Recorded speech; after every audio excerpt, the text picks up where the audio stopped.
আমি কেউ কিছু কইতাছে না বাবা, আমার সাহেব আমারে কিছু কইতেও পারলো না, আমি জানতেও পারলাম না, আমার বাপের কোনো কথা আমি শুনতে পারলাম না, কোনো কিছু আমি দেখতে পারলাম না, নীরবে স্তব্ধ চলে গেল।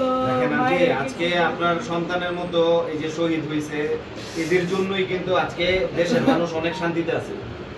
আজকে এই দেশ পরিবর্তনে আপনার সন্তান যদি মাঠে না নামতো, তাদের যদি মৃত্যু না হইতো, তাহলে হয়তো আমাদের দেশে ওই যে আগের মতোই ফাঁসিবাদ সরকারের যে একটা সিস্টেম ছিল আমাদের।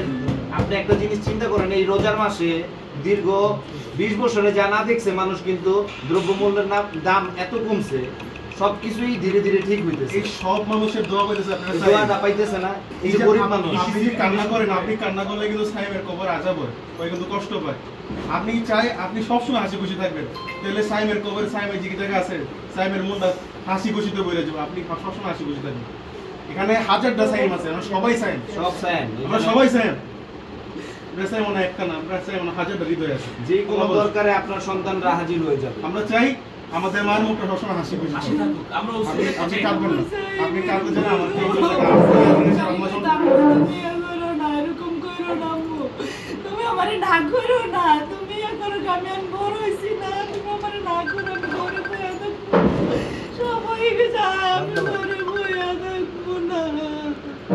বেঁচে থাকলে আপনার এই কান্না তো সহ্য করতে হবে। আমার এটা সহ্য হয় না, আমি যাবো, তুমি না করো গেলে আমি কি প্রতিবন্ধী?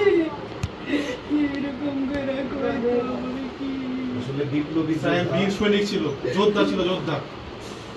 আপনি এক যোদ্ধার মা, আপনি এক শহীদের মা, গর্ব করবেন এটা। আপনি গর্ব করে শহীদের মা, তার মৃত্যু হয়েছে। এই কালকে ঈদ হাসেন একটু, এই যে কতগুলো ছেলেরা আসছে ঈদ আনন্দ ভাগাভাগি করার জন্য তো আসছে। আপনি আসেন, আমাদের ঈদ তো আনন্দের হবে না। এই যে আপনি আর রিয়াজার আম্মা যখন কান্না করেন না, জানেন বুকের ভিতরে একদম চুরমার করে ওঠে। আপনাদের কান্না সহ্য হয় না আমাদের।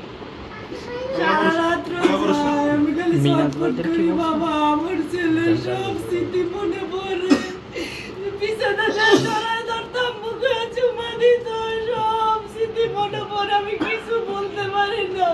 আমার সাহেব এত নরম, এত ভদ্র ছিল, কোনো খারাপ আড্ডা ছিল না, কিছু না, এত ভালো ছিল আমার সাহেব। আমার সাহেবের কিছু বলতে পারি না বাবা, আমি কিচ্ছু